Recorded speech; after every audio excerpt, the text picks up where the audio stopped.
Guys, I am absolutely obsessed. And if you want to see how I created this amazing tumbler, I encourage you to stick around. Hi everybody, and welcome back to my channel. If you're new here, my name is Lysha and I am the owner of Lysha Be Creative.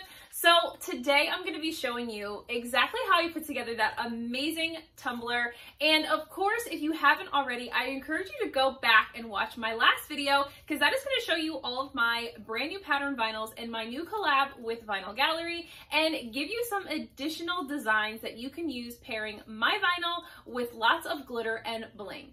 So for today's tutorial, we're going to be making this absolutely beautiful V-split using glitter, my two vinyls, and of course rhinestones. So definitely check out the description box where all the products for today's video will be listed and linked. You can also find discount codes to save yourself a little bit of extra money, and of course my links to all of my social media. So before you go, give this video a huge thumbs up and subscribe to my channel. I upload videos every Tuesday and Saturday, and you don't want to miss my future videos. So let's go ahead and get started.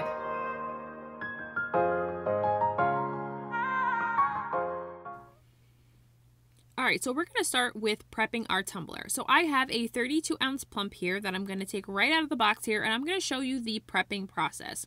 So after you've removed the bubble wrap and the lid from your top, you're just going to use a sanding block of any grit to remove the shine of the tumbler off of the surface. So we're trying to scuff up the surface so that when we're applying our vinyls, our glitter, our bling, that everything is going to adhere well and not going to give us any issues throughout the process of us applying out all of our sort of decor, if you will, to this tumbler. So scuff it up really well. Make sure you get every area. I'm not going to do the bottom, and I'm going to show you why. But once you've gotten the surface all sanded and it's no longer glossy, clean that off with a little bit of 91% alcohol and a coffee filter or paper towel. You will see a lot of black gunk on your towel. That's perfectly okay. That is just all that sort of shiny coating coming off of the cup. So once you're done with that, you are perfectly prepped and ready for paint. So as I mentioned, I wasn't going to sand the bottom, and that is because we're going to remove the bottom. So I am using a flat edge screwdriver and a hammer to pry off the bottom of the stainless steel tumbler. Now this only works for the Steel Magnolia tumblers because they have a flat ridged bottom. And what I get asked a lot is, I love a good glitter or bling butt, but I always get asked if this breaks the seal. This does not break the seal. And as you can see right underneath that bottom lid there, you're going to see that there is that seal point right there. So you don't have to worry about when you're removing the bottom of these tumblers specifically that it's going to break your seal or obviously create your tumbler to no longer be able to hold cold or hot beverages. Everything is still nice and sealed, and we can decorate that bottom section completely as we wish. So now we're going to move on to applying our vinyl. So I am not going to paint my tumbler quite yet. I am going to apply my vinyl first directly to my stainless steel now that my cup is prepped. So I'm going to start by taking these two vinyls, which you can purchase from Vinyl Gallery. I will link them down in the description box as well as give you the discount code to save you a little bit of extra money. But I'm just going to trim off the excess of the vinyl, just sort of the white edges. And now we're kind of ready to play with these. So I'm just trying to decide how I want to place these on the cup, which vinyl I want to be the top half, which vinyl I want to be the bottom half. And once I've decided that, this is my favorite way to do V-split tumblers. I like to take my square 12 by 12 vinyl sheet and fold it corner to corner, and that is going to create a beautiful looking triangle that is going to be my sort of V-split on either side. This is just the easy way that I like to do these vinyl V-splits because I find them to be much easier to do this way versus trying to do it with a full 12 by 12 sheet of paper. So once I've gotten both cut down to my triangular size, I now am going to be applying them to the tumbler. So I'm going to use the pink marble as my top section here. And so I'm just going to place it back on the cup with the backing still on to just ensure that everything is going to line up and that where the V meets in the front, that cross section will also meet in a V at the back. So to apply my vinyl, I remove the backing, from about half of the back side of this vinyl, and then I'm going to cut off the backing. So I'm going to cut the backing from the sticky vinyl sheet, and then I'm going to use that excess piece of backing and I'm going to place it back on the vinyl in a section that gives me about maybe a 1-inch gap. And this is just going to help me to apply the pointed edge first without having to remove the entire backing and getting everything stuck to me, and be able to keep everything kind of still applied to the backing and not give me any issues with any wrinkling. So then I'm going to apply the point edge down onto my cup, smooth that center section that has no backing onto it.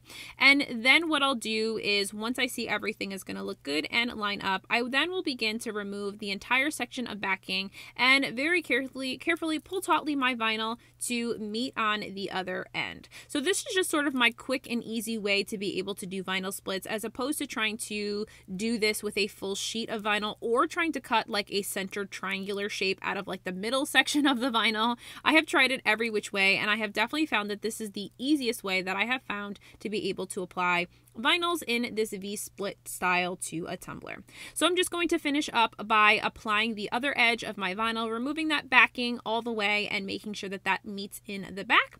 Then I will take my craft knife and I'm going to cut off all the excess off the top, which you can certainly either save for another project or discard if you're not going to be using it.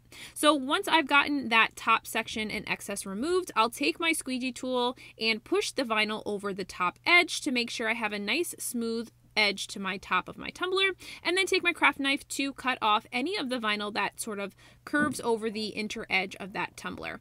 Once I've gotten this all cleaned up, I can move on to the bottom section, which is going to be my blue tie-dye. So to get my blue tie-dye on here, I am going to just mark off with a acrylic paint pen and a sticky note, because that's what I had as a straight edge next to me, to help me determine where I want that point to be. So now, doing the exact same thing that I did with the pink marble vinyl, with the blue tie-dye vinyl, I'm going to apply this bottom section in the exact same way. So you'll notice I have a very large sort of midsection where we're going to be applying the glitter, and that is completely up to you how large or how small you want your middle section or glitter section to be. It's completely up to you, but you certainly can, obviously the higher you go up with your point, the less of a midsection you'll have. So once I am done applying that section of the blue vinyl, I'm just going to take that bottom edge and pull over tautly over that bottom edge the rest of that vinyl, and then I'm just going to make sure I have a nice rounded edge with my squeegee tool, and then of course use my vinyl edging cup tool to be able to cut off the rest of the vinyl that goes over the bottom. So for this tumbler, we're not going to be doing any sort of glittering and epoxying over the bottom when we do our coats of epoxy, so I want to keep a nice clean rim down here at the bottom of this tumbler. So now that I have that looking pretty good, I have both pieces of vinyl applied, and now we're going to go ahead and get this ready to be glittered and painted. So I'm just going to start by taking my blue painter's tape, and I'm going to start by lining the two pieces of vinyl that I have already on here in that V section, and then I also, after I'm done with those sections, will take my tape all the way across the tumbler, covering up, all of the vinyl that is going to be showing. So I'm going to take my two spray paints, and we're going to spray paint this in a little bit of a blue and pink ombre. After my ombre is nice and dry, I'm going to get ready to glitter. So we're using the 3 glitters that I showed in the original design, which is Unicorn Sneeze, Over the Rainbow, and Fairy Dust, all from Shop Vinyl Gallery. This is their 4K glitter line. And so I'm going to be using Mod Podge to apply my glitters. So I'm going to start with my chunkiest glitter, which is Unicorn Sneeze. And I'm going to apply a pretty kind of sparse amount of this glitter, and we're kind of just going to be building upon this with the other 2 glitters of white. So these are all kind of the same sort of color shifting colors for this section. So they all have the same kind of reflection of like the blue and yellow reflection off of the glitter, and so that is exactly what I wanted, to make sure that everything kind of would blend really well. So I have gone in with all 3 colors, just kind of building a little bit more at a time as I go into each glitter color. Then I'm going to tap off all of the excess, and then we will begin to remove all of the tape off of this so that we can let this fully dry before we go to epoxy. So I will tell you that this is a really fun tumbler to be able to put together. I had a lot of fun, and I really loved the idea of doing an ombre in the center. I know originally I talked about it just being a white glittered center, but I really think that it's a great choice to choose the pink and blue center base.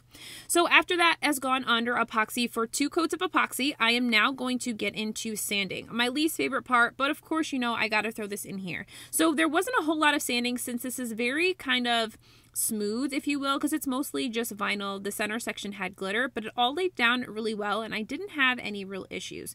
So I'm going to take my nail file tool and I'm going to go around the top edge and then follow that with a 60 grit sanding block to make sure everything is smooth, and then go around the entire tumbler just to make sure that I have a nice smooth surface for my final coats of epoxy. So I want to clean up this bottom rim just like I would the top rim, making sure I have a nice smooth bottom section. That way my final coats of epoxy have a little bit of stainless steel to adhere to. So cleaning that all off with 91% rubbing alcohol, and then we're going to get into our final coats of epoxy. So I wanted to show you what I have been using. So I had recently told you guys that I had been switching epoxy just because I begin to have some issues with the epoxy I was using. So I have moved to KS Resin Liquidy Split. So I still do very much love Alumilite's UV Plus. However, I have had so many issues with the quick coat recently, I think just due to the weather change, that I needed to use a different resin.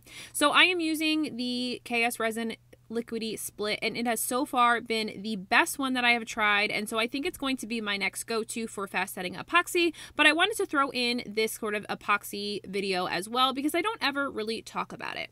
So I've done my final coats of epoxy, and now we're going to be addressing the bottom of this tumbler. So I've mixed up about 15 ml of my KS Resin Liquidy Split, and I've dumped in whatever was left off of the section of glitter that I had in my dump bucket from the center section of the V-split. So I've just mixed that glitter into my epoxy, and I'm going to cover this entire bottom with this glitter and epoxy mixture here. So I'm going to cover this entirely over with epoxy, and so because we are also going to be putting bling on this, I do want to be mindful that I don't want to fill it too high that when I apply the rhinestones on top, that the rhinestones would then be flush against the bottom, if that makes sense. So I want to make sure I have a nice flat surface. So I'm being mindful with how much epoxy and glitter I'm putting in this section to make sure that my bling will still be flush and create a flat bottom and not a wobbly bottom. So I'm going to let that sit. I will torch this to make sure I pop any bubbles, and then let this sit until cured for about a couple hours, and then it was completely cured for me to be able to get into applying my rhinestones. So we are now on to the final step in this design process, and that is the blinging. So my cup is fully cured. I already have my final coats of epoxy on this, and it is cured for the amount of time recommended for my epoxy. And so now we're going to add the bling. So I'm using a sapphire and a light pink bling mix, and these are all 3 and 4 mm sized stones. And on the bottom, we're going to do a scatter method here. And so scatter method is just using any size stone that you have, just randomly picking up and placing it where it fits, sort of like a jigsaw puzzle. And so that's what I'm doing with the bottom section. And then I'm also going to take the bling and I'm going to line the edges of the vinyl. So I specifically focus on just using the 3 mm stones to line the vinyl. So the sapphire on the blue vinyl section, and of course the light pink on the marble pink section. So this is what it looked like, and after the glue had cured, I took it upstairs and washed it, and it was completely done. So normally these cups would go on my website and be available for purchase, but this one was just too pretty to be able to list on my website. So this will be a gift of myself. So I'll be keeping this cup, and I am so excited to be able to use it. So I really hope that you enjoyed today's tutorial, and if you did, make sure before you leave you give this video a huge thumbs up and subscribe to my channel. You guys know that you'll see me again next week for another tutorial. See you soon.